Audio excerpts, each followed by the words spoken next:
שלום לכולם, היום אנחנו נלמד להכין טבלת ציר מתוך טבלת נתונים קיימים. שימו לב שבצד ימין של המסך שלי מופיעה טבלת הנתונים שהזנתי בגיליון אקסל מראש, ובצד שמאל יש לנו פה כמה חוקים. לפני שניכנס לעומק הידע בעצמו, חשוב לי לציין שההדרכה הזו מתבססת על שימוש בגרסת אקסל 365. ייתכנו שינויים קטנים בתפריט בגרסאות ישנות יותר. חוקי הבסיס שמופיעים פה בצד שמאל של הגיליון הם חוקי העבודה הכי חשובים כדי להצליח ליצור טבלת ציר טובה. שימו לב שהחוק הראשון קובע שיש לדאוג לכך שתהיה כותרת לכל שדה. אתם רואים פה את הכותרות שלי מצד ימין, ומתחתיהם יש לכל כותרת הרבה מאוד שורות של נתונים. על הכותרות להופיע בשורה הראשונה של הגיליון, ממש כמו שמופיע פה בצד ימין. הנתונים יופיעו החל מהשורה השנייה של הטבלה בכל טבלה שתעשו, וכך הלאה. וכדאי מאוד לדאוג לפני שאנחנו בונים טבלת ציר, שבכל הטורים שלנו ובכל השורות אין תאים ריקים או תאים שמכילים שגיאות, וגם רצוי להשאיר לפחות טור אחד רווח, וגם שורה אחת רווח בסוף הטבלה, שמפרידה בין הטבלה של הנתונים שאנחנו רוצים למקם בתוך טבלת הציר, לבין נתונים נוספים שלא שייכים לטבלה ונמצאים מחוץ אליה. עכשיו, כדי לקחת את הנתונים האלה, אנחנו עומדים בתוך הטבלה, לוחצים על שדה כלשהו, הנה אתם רואים שהוא מוקף, לוחצים על הוספה, ולוחצים על כפתור Pivot Table.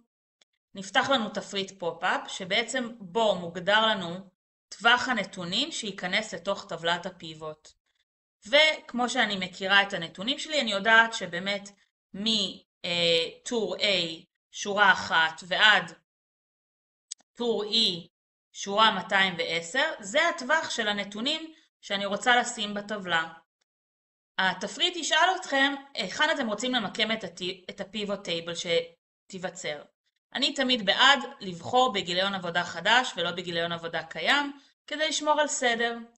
עכשיו לוחצים אישור. נפתח לנו גיליון חדש, שבצד שמאל, לפחות אצלי, זה תלוי לאיזה שפה מיושר המייקרוסופט ווינדוס שלכם והאופיס. מופיע בחלק העליון חלק שבו יש את כל השדות של הנתונים שהיו קיימים בטבלה המקורית שלכם. באופן בסיסי, באופן ברירת מחדל, אפשר לסמן פה את הערכים ב-V, ואז האקסל ימקם את הערכים בתוך השדות כמו שהוא רואה לנכון. אני נגד זה, אני בעד שנעשה חשיבה של מה הנתונים שאנחנו רוצים להציג בטבלת הפיבוט ואיך אנחנו רוצים להציג אותם, ולפי זה נגרור את השדות של הכותרות לתוך התוויות בצורה נכונה ומסודרת לפי הצרכים שלנו.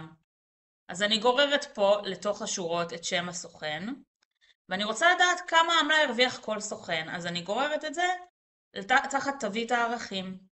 עכשיו, זה נחמד, יש לי פה עכשיו בדיוק, ידוע לי כמה עמלה עשה כל סוכן מהמחירה של כל סוגי הרכבים שהוא מכר, וגם מה סכום העמלות הכולל שאני כבעל העסק צריך לשלם על המחירות שעשו עבורי.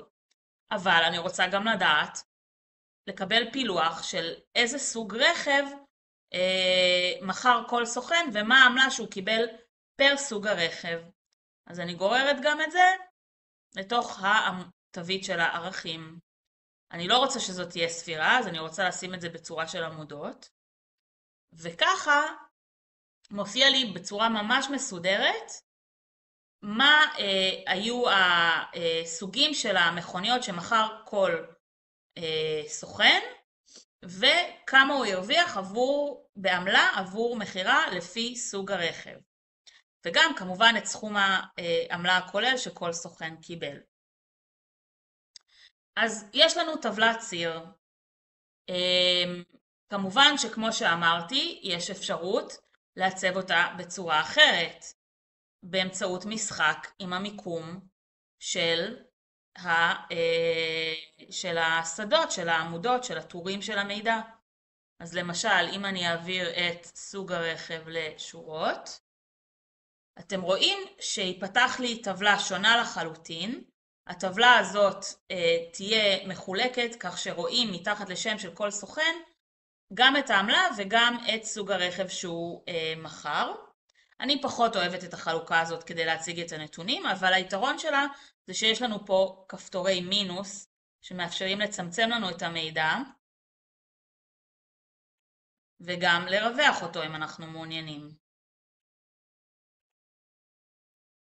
בכל אופן, אני אחזיר את הטבלה כרגע לחלוקה הקודמת, ועכשיו מה שנותר לנו לעשות זה בעצם לעצב את המידע. אנחנו לוחצים על לשונית עיצוב בחלק העליון של המסך, ואנחנו יכולים לבחור מה שנראה לנו הכי מדבר אלינו. אז אני הכי אוהבת את העיצוב הזה.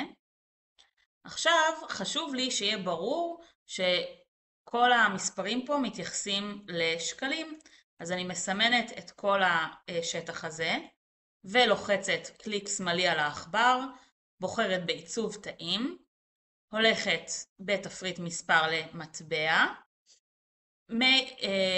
מבטלת את הספרות לימין הנקודה העשרונית, ולוחצת אישור, ועכשיו תראו שכל המידע פה מופיע לי כמו עם סימן של שקל, שזה מאוד ברור שמדובר בכסף. ראיתם כמה קל לעשות טבלת ציר? זה נשמע נורא מסובך, אבל סך הכל זאת פונקציה מאוד יעילה, מאוד שימושית ומאוד פשוטה של האקסל. אני אהיה איתכם שוב בהדרכות הבאות ונלמד עוד דברים מיוחדים ומגניבים על שימושים פונקציונליים של האקסל.